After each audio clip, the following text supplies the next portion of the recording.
Welcome to AI Would Agree. We're back again Thursday afternoon. It's almost the weekend. I almost start seeing this now as a run up to the weekend, because I know once this show's done, we've got the good stuff of Friday, and everybody likes working a Friday, I think. Sneaking away half an hour early now and again. So yeah, start to drop into a routine. Been doing this over 6 months now. Can't believe. And the guests that we've had on have been just absolutely phenomenal. And speaking of phenomenal guests, today's guest single-handedly broke the internet. The last time we tried to do a live event, was right back at the beginning of the series. For those of us who've been here since the beginning, I think we were about like it might have been the second episode that we did. And actually, welcome to the show, Simon. And actually, LinkedIn just wasn't going to have it. Like, we must have had so many people want to view us. And it just computer said no. But we're here now. We're live. And for anybody who's watching, that's the whole point of the live show. I've seen on a lot of the previous podcasts that we've done, and a lot of the previous live shows that we've done, there's not very many questions coming through from people. So please, by all means, if you have a burning desire to ask a question, do just put it in the comments on the live video feed, whether it's YouTube, whether it's Twitter, whether it's LinkedIn. We will see it. And if it's a good, sensible question, which I hopefully most of them will be, we'll do our very best to answer it whilst we're live on the show. You get 5 minutes of fame if you want it. Maybe you'll get it whether you don't or not as well. Simon, welcome to the show.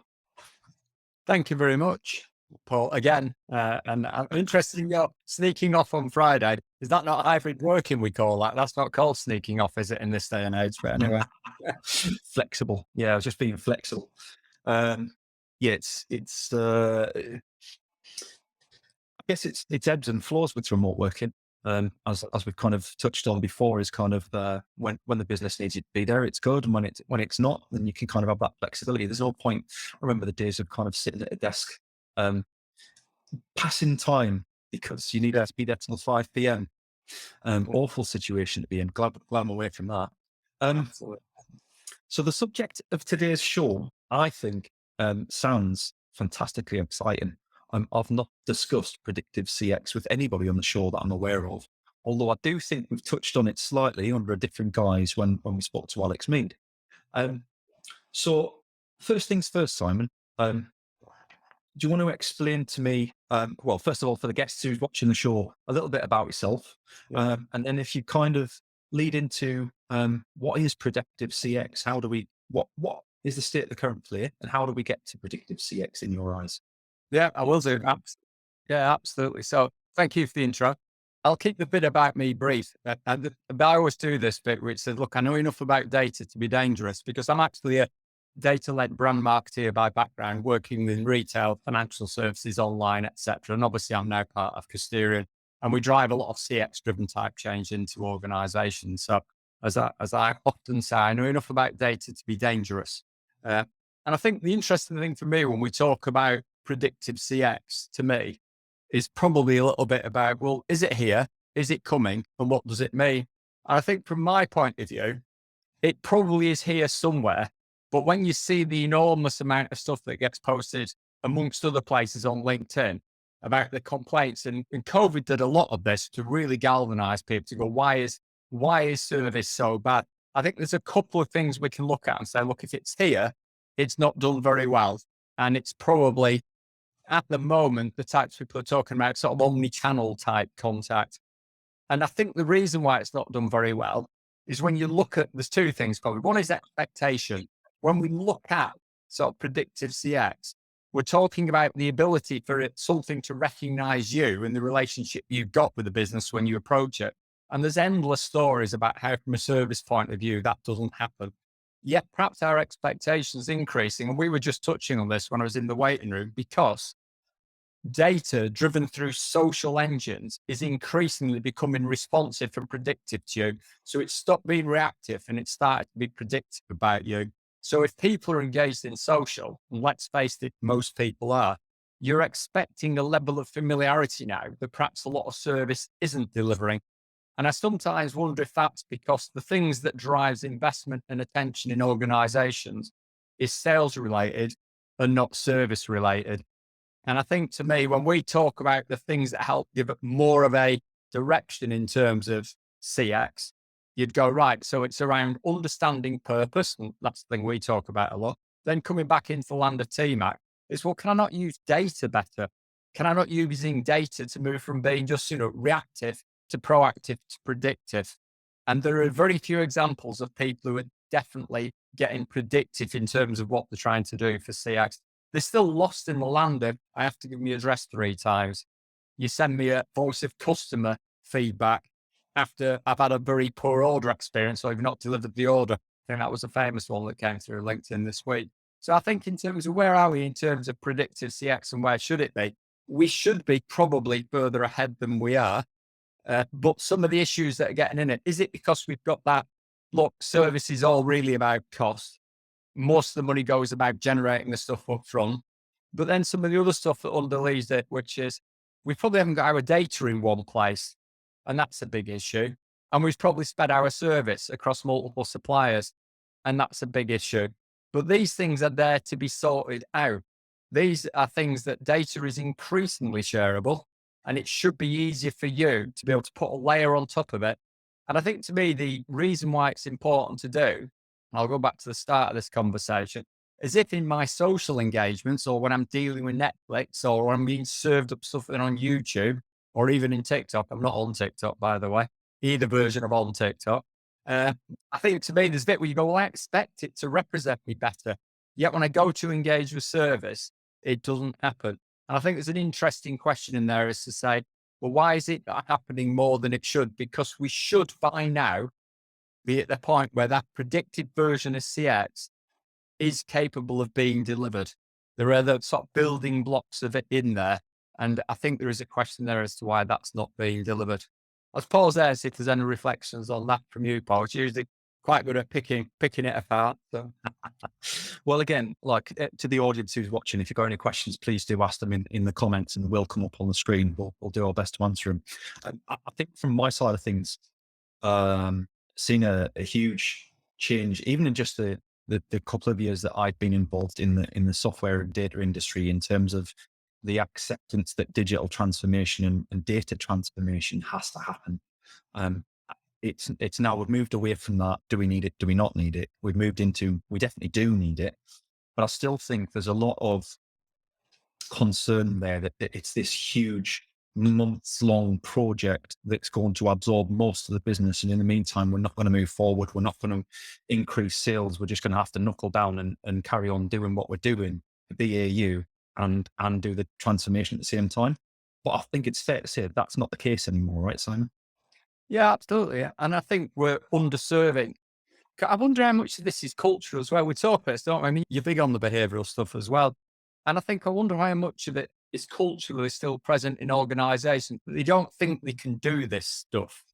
When actually you go, look, from a data and a technology point of view, you probably can.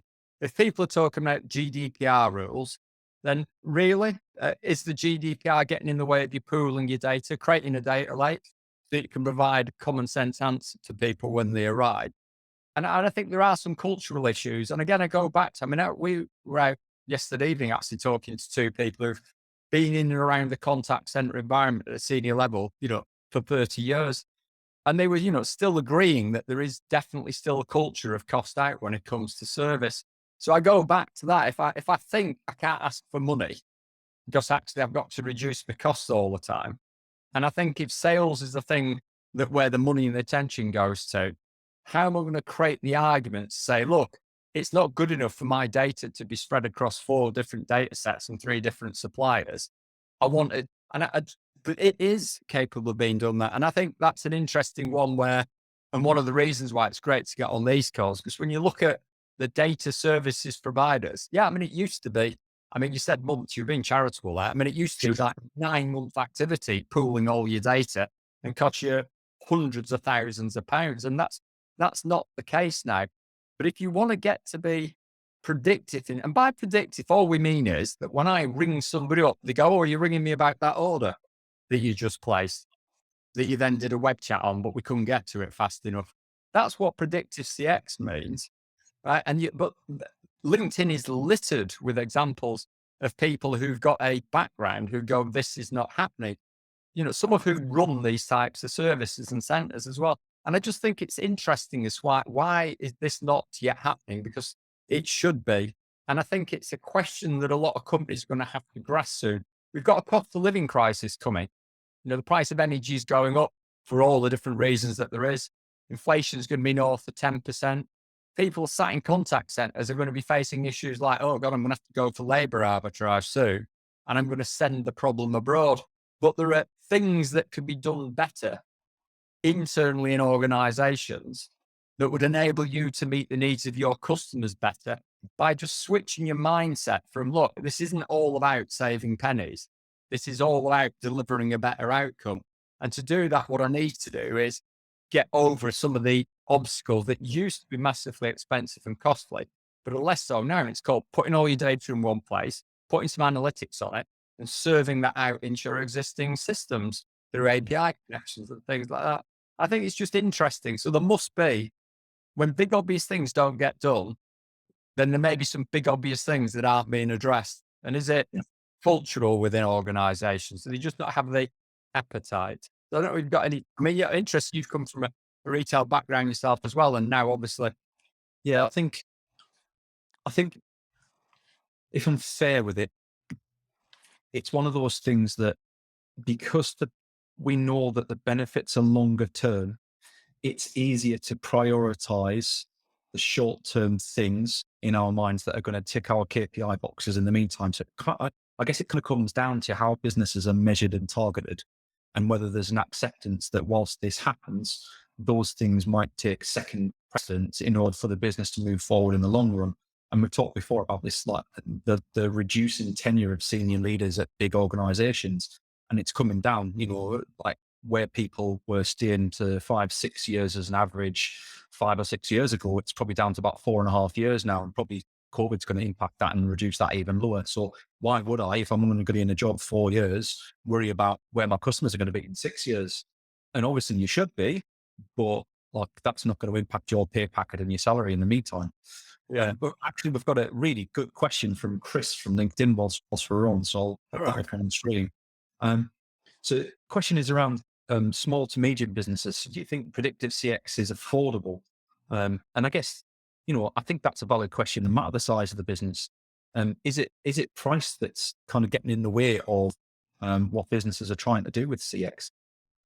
So, I think that's a really interesting question from Chris, because there's a sort of slightly tangential question to this, which I answered ages ago, which is, why the big businesses lose entrepreneuriality? And you go, well, because they can't, because they're too big, because the small business had to. And that's an interesting comment that he's put in there. We're doing lots of work using Trivio, and we're using third-party tools, and we're a small, mid-sized business. There are a lot of tools out there that have got this type of capability built into it. And being small, you're probably more aware of what it is that your customers want out of you. And you're probably able to create a better view of what's going on. Some of these tools are ferociously complicated to use no matter what they say. But you have got the ability to sort of go, look, I can get my data in one place at least, and I can apply some tools that will talk to each other to it. Is it affordable? I think it is affordable. It probably is slightly more complicated than people would like to make it out.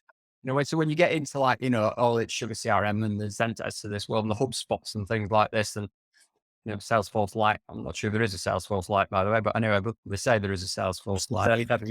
Yeah, exactly. So I don't think affordability the issue. I think what you've got that sort of still, which is coming into the marketplace, is these things are not as easy to use as you would like. But the good thing about being a small size company is you've got a lot of the inherent knowledge in just a couple of people. And therefore, as long as you can get to grips with some of the capabilities and keep it simple, then actually you could argue that what you're not suffering from is what a lot of the larger companies have got, which is they've got distributed services. They may be dealing with 3 or 4 suppliers. They may be spread across 5 or different platforms, and they may be spread across different localities as well. They've got a much bigger problem to solve and they haven't got the appetite to solve it. So is it affordable for a small business? I suspect cost isn't the main issue. Just to reiterate, I think the things that you're using to try and solve it may be slightly more complicated than they present, but it probably is worth the effort at this point in time to at least adhere to some of the things, which is I'll keep your customer data in one place for heaven's sakes, and I'll use little connected apps to serve it out to people. Be very careful about distributing your data too far, because it just gives you the opposite problem. I have to get it all back in one place at some point to try and create that level of predictivity. So hopefully that helps answer Chris's question. Interesting. Yeah, no, I like the question, and I think as much as the answer that you provided is useful, I think the question itself kind of it characterizes a lot of the questions that come out of the industry as well around that side of things. So it was really good to kind of have that in place. Thanks, Chris. I guess for me, the next question goes, we've discussed on data transformation, digital transformation not being as complex or as long drawn out as it used to be. It's not as expensive as it used to be. And probably more the questions around the appetite to do it. And can we get buy into the long-term benefits as opposed to short-term wins? For me, where would you see, obviously you've seen the TMAC's capabilities in terms of the speech analytics, the conversational guidance, the coaching. How do you see that playing into the Predictive CX model? And because obviously we're aimed at exactly what you've implied there, smaller businesses, granted not quite 10 to 25 agents, but it's not too far away from where our starting point is. Where once upon a time that was the land of 5,000 agents and above. So we're definitely moving into that democratization of that technology ourselves. What's your opinion on the future of kind of speech analytics, conversation analytics, and then next best action to kind of drive that for Predictive CX? Yeah. So I think if you look at what you're enabling through that type of capability, and I talked before that if we've got the sort of growth of social and socially driven or predictive analytics elsewhere in everything we do. So every time somebody's trying to sell us something or affect our opinion, there is a heavy layer of predictive analytics sat in there.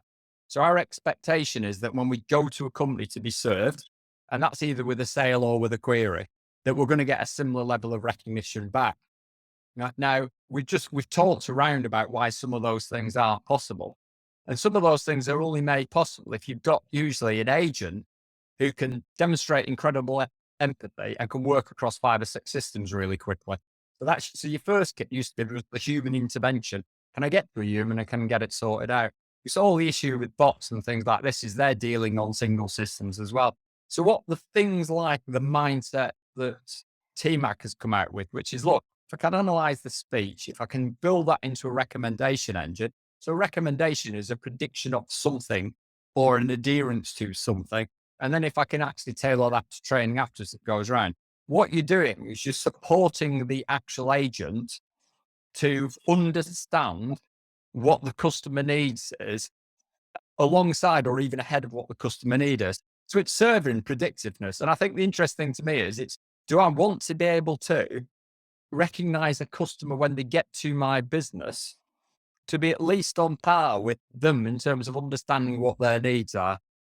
And I think if the answer to that is no, then I go back to, well, if the expectation of this is increasing and all the stuff that talks about service in terms of delivery is even at a simple level, they ask for me address again and again. I mean, I did this last week, they had to give me address 4 times between chatbots, phone calls and an email. You're like, oh, for heaven's sake. So I think it's smack in it. So when do you say, where is it going? Interesting, going back almost to that question, is the big systems don't necessarily sort the problem out for you. You need to start from pooling the data, implying some intelligence, and then serving it back out. It all starts from a seamless view of the data, an intelligence layer. And then what you're trying to do, declutter the problem for the agent. You're trying to give the agent a steer that goes, I think you should say or do this next.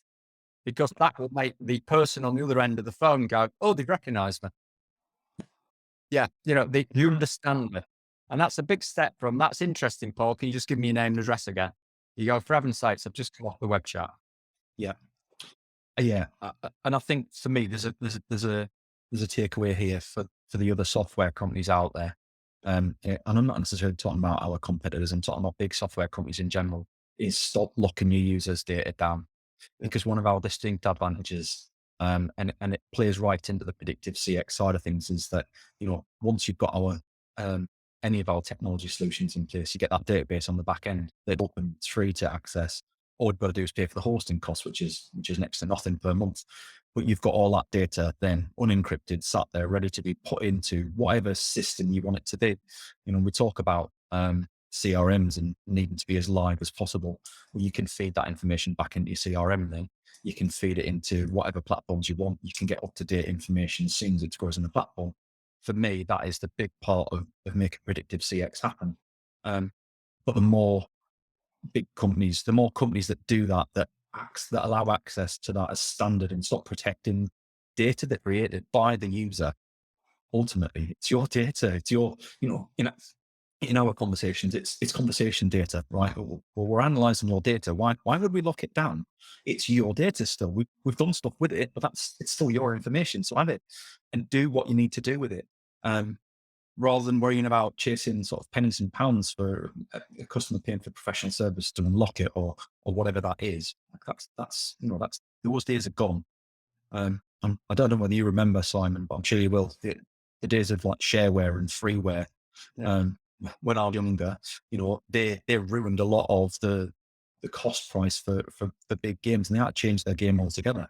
We're looking at the same sort of thing happening now. There's more and more companies adopting the open back end that allows their customers to do what they need to do with the information. And if you're not, you're really not giving them the ammunition that they need to be able to service their customers. Yeah, absolutely. And that's a really interesting point to come back. When I started out building Teradata warehouses for retail 30 years ago, and that was always, the thing was always about data and data access. That all you're trying to do is, can I get my data into one place? And again, I know it's not particularly the glamorous side of this when you talk about something to do with predictive CX, but the cornerstone of predictive CX is, can I understand my customer when they approach me? Well, to understand my customer when they don't view you as a separate. I mean, some people might, but I mean, there's even expectation. If I speak to the mortgage advisor from the bank, they might understand how many current accounts to it. Now, in theory, they'll pay and they can't talk to each other, but it always comes down to data and the use of data. So if you've got to adopt one thing, which is I've got my data spread or locked in places, and part of this is a lot of companies are told that your data is a really valuable asset, and it is. So therefore, what you need to do is ring fence it and protect it, which is great. But as you point out, yeah, it's your data, not your supplier's data, for heaven's sakes. But they've got this sort of mentality, which is it's really expensive. I can't put it all in one place and I can't serve it. And you've got to get over that mentality to sort the need out for your customer, which is when I ring you up, when I web chat you, when I email you, or when I get on a phone to you, you are going to be able to recognize me either very early on or preferably as I'm arriving, why I've turned up there. If I've just started having an order problem online, I don't see any reason why you can't connect the dots. Although if I ring you or literally web chat you, I can recognize you're on that page, that you've looked at that order, and that you might have a problem with it. And you should probably be able to do that, whether or not you happen to be logged in, by the way, if you've engaged through the web chat. The web chat should be intelligent enough to know where it is in your website in this day and age.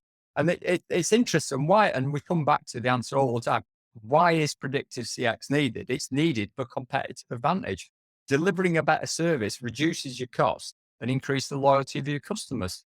It's a no-brainer in terms of that. But as you said, if I don't care about that because that benefits 3 years down the line, then I'm just going to try and save the money, aren't I? And I think that's one of the things that then you point to the culture and some of the mechanisms that exist in business currently around how they deliver service. I think there's probably two routes that businesses are going to go for the small and medium businesses. There's probably going to be at some point in the not too distant future, some sort of soup vendor who's going to acquire enough businesses to get everything that their client needs to deliver CX all under one roof. And there's some are pretty close and some not so much. But I think once you get that, you'll have that persistence of data in the background, but it's probably still going to take at least another 3 to 5 years for that to be the case.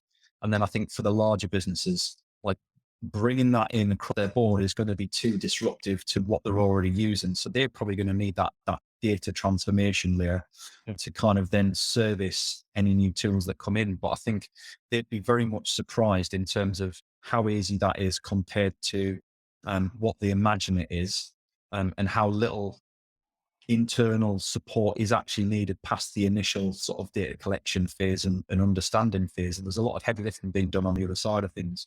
There's a really good question from Elaine. I'm going to I'll just drop this in here now. So Elaine joins your also Hawk Christus. Great to see you watching, Elaine. It's probably the longest question I've had on LinkedIn. I'm almost disappearing behind it here.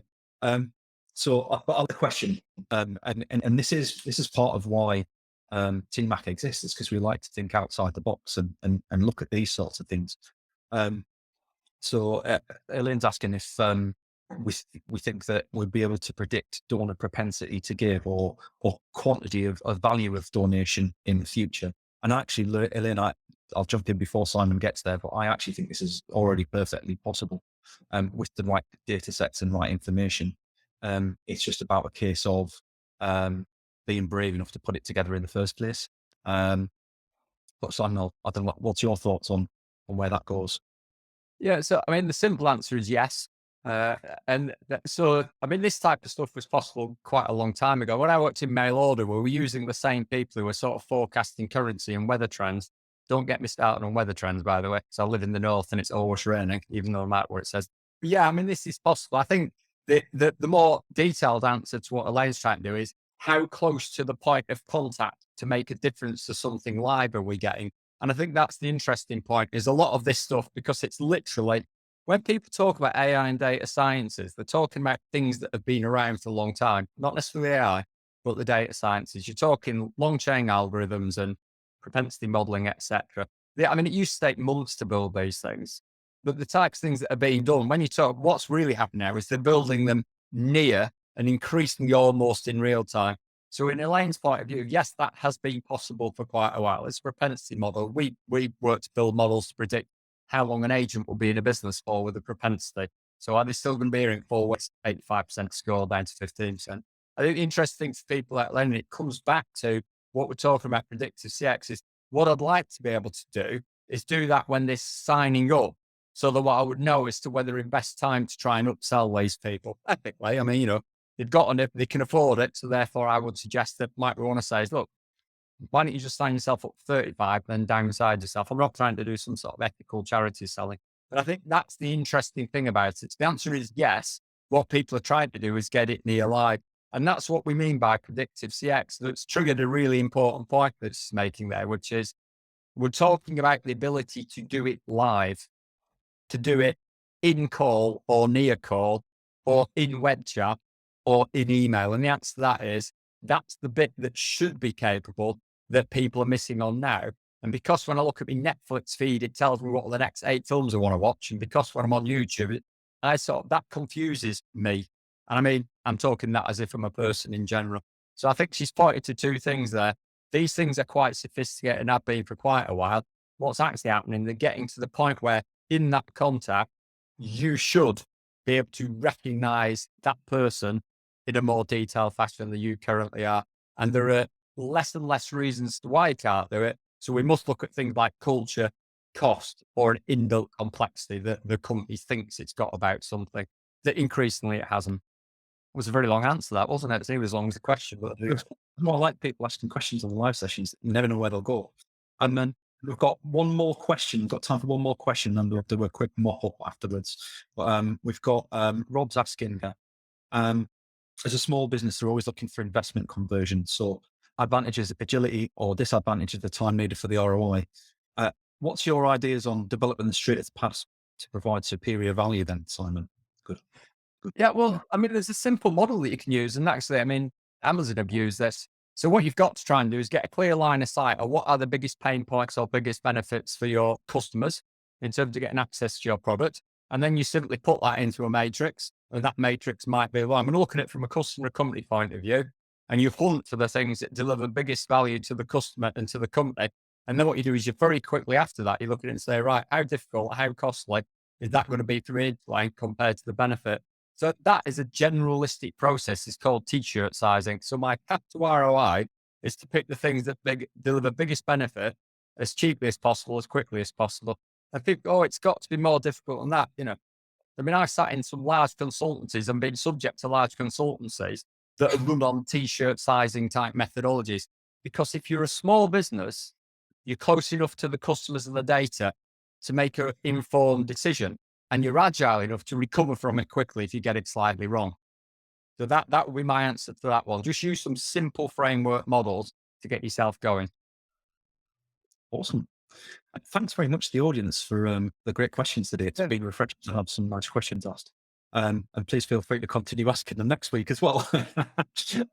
So, like, I guess to kind of summarize, Simon, it feels like a lot of this boils down to whether the contact center is viewed as a cost driver or a value driver, right? Absolutely. And So, I think, yeah, I mean, I was going to segue in that was the thing that Jimmy did quite a nice piece on a little while ago. But anyway, so oh, well, podcast. Yeah, it's not like ask me about it later. I'll tell you guys. But yeah, it's exactly that. Contact centers are often too often and predominantly seen as a cost center as opposed to a value driver. But yeah, well, as indicated by what we've talked about today, there's huge propensity for them to be something other than what they're currently badged as, and it's probably beyond time where we start to change that perspective and start to badge contact centers as value drivers. But I think it's safe to say, you need to have the right technology in place. You need to have the right transformation in place and understood and done first to enable that to happen. Um, I guess it's pretty obvious from my side of things, Sam. I think things like analytics have a great place in that conversation, right? yeah, I think from my point of view, it's always surprised me as a marketeer. Right, is the biggest value is a connection from a customer to you. As soon as they've reached out to you, made a connection, that's a great opportunity. And that plays straight into, so there is about courses value in it. What's going on now, which is where the predictiveness supported by the analytics comes into it, is I need to cut to the quick really quickly. I need to get there really quickly. And I don't understand why people don't realize as organizations that there is huge value to be made out of being much more proactive and predictive in the contact that a customer makes with them, not just trying to get them off the phone or get them out of that channel as fast as possible. And insight and analytics are the way forward for that. They cut the clutter, they get to the value quickly. As that previous question said, my path to it quickly is to be proactive and predictive in that moment that delivers a better outcome for the company and the customer. Awesome. Simon, it's been a really good conversation, dear. I've enjoyed it. I hope you have too. Absolutely. And great questions. Yeah, absolutely. Long may it continue. And yeah, I'll see everyone. We're going to call up there. I'll see everyone next Thursday where we've got George Todd, former CEO of Merchants in South Africa, who's now founded and set up his own outsourced BPO Intercept HP. So look forward to hearing from George next week. He's a real character if you haven't already met him. And fantastic. Great to have you along on the show, Simon. And we'll speak in the near future. Yeah, great. Thanks very much. Thank you all. Right.